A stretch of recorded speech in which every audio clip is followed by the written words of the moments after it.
Have you ever thought of the term emotional vocabulary? I've found that there are a lot of people who have three main emotions that they feel like they experience. Usually it's happy, sad, and mad. Does that resonate with you? People are like, when things are good, things are great in their life, they're like, oh my gosh, I'm happy, things are going well. Or when something bad happens or they're going through a hard time, they feel sadness or they perceive what they're going through as being sad. Or when like something really ticks them off, they feel angry slash mad. Like angry slash mad could be the same word, right?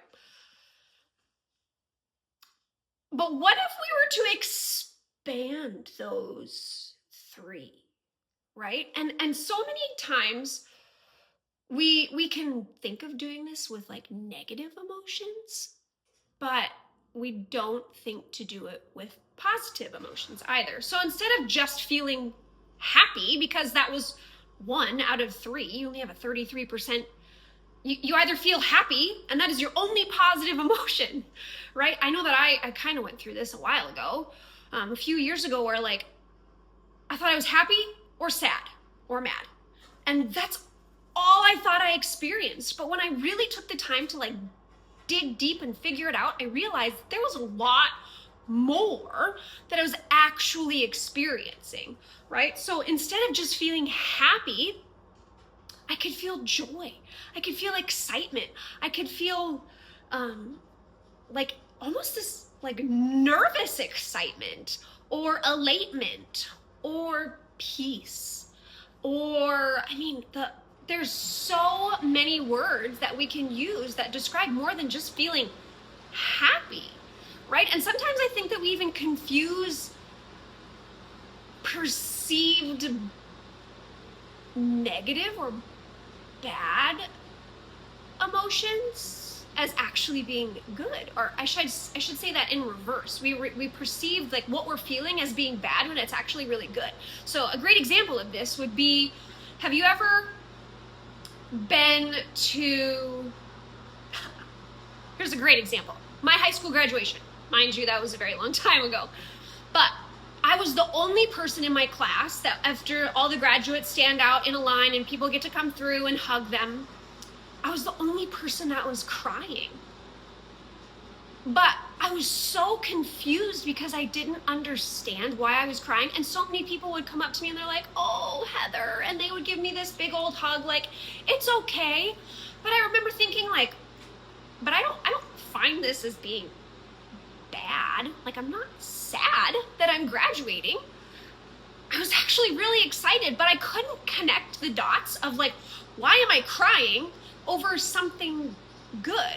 You know, it's happened before at weddings where like you're so happy that all your nervous system can do is cry because you're so excited for the bride and groom. But sometimes it's hard to place yourself in that moment for yourself of like, even think of getting married. Did you or your spouse cry when you walked down the aisle or you saw your bride walk down the aisle?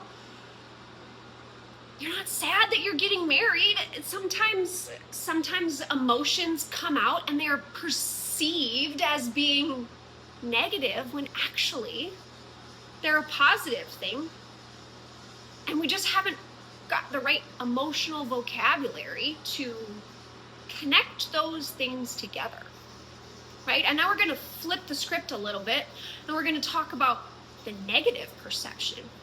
So if you remember back to the beginning, I talked about how we had mad and sad as our two most common negative emotions. But if you were to really sit with those emotions, if you were really to sit with being mad, is it actually anger? Is it frustration? Is it grief? Is it passion? Right? And that's a tricky one. Is it resentment? Is it feeling lost? Is it feeling unsafe? Is it feeling unheard?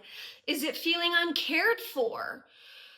Like there are so many different things that we can perceive of like, well, I'm just mad about that. Well, no, are you irate? Are you furious? Not just mad. There are levels of this emotional field that we experience, but we just sometimes I feel like we don't know how to express those and get those across so that people can actually understand, or that even we can actually understand the depth of our emotions, because we've limited our emotional vocabulary to either feeling happy, sad, or mad. So if something happens to you, say my kid runs out into the street, and I know that it's a busy street, right? They're gonna be mad that I grabbed their arm and I yanked them back into the yard. They're gonna be like, what'd you do that for? I just wanted my ball. Well, they're not actually mad at me. There is a lack of understanding, and they feel hurt because they perceive what I did as taking away their fun. So they're not actually mad.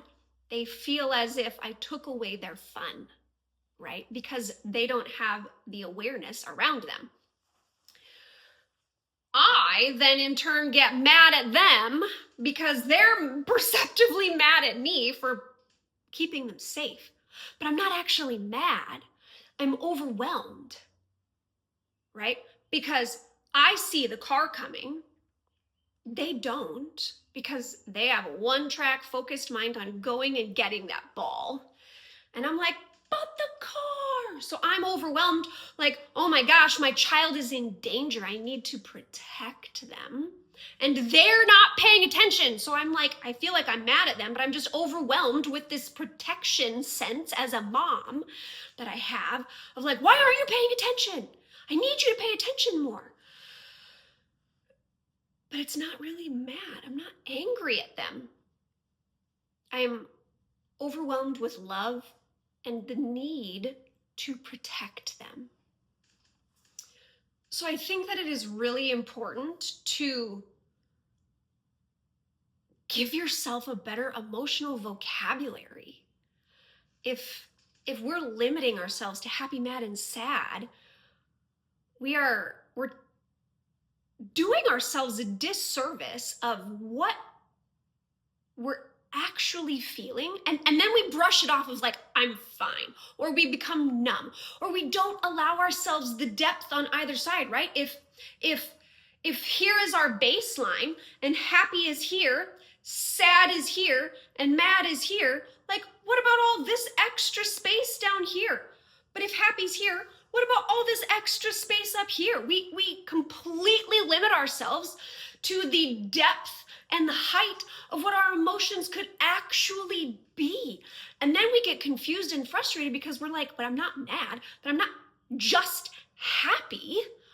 We put like a governor on our emotions when there's a lot more that we can feel and express to be able to understand the depth of which we were created to experience this life. So I would challenge you to expand your emotional vocabulary. What is it that you're actually feeling aside from happy, mad, or sad?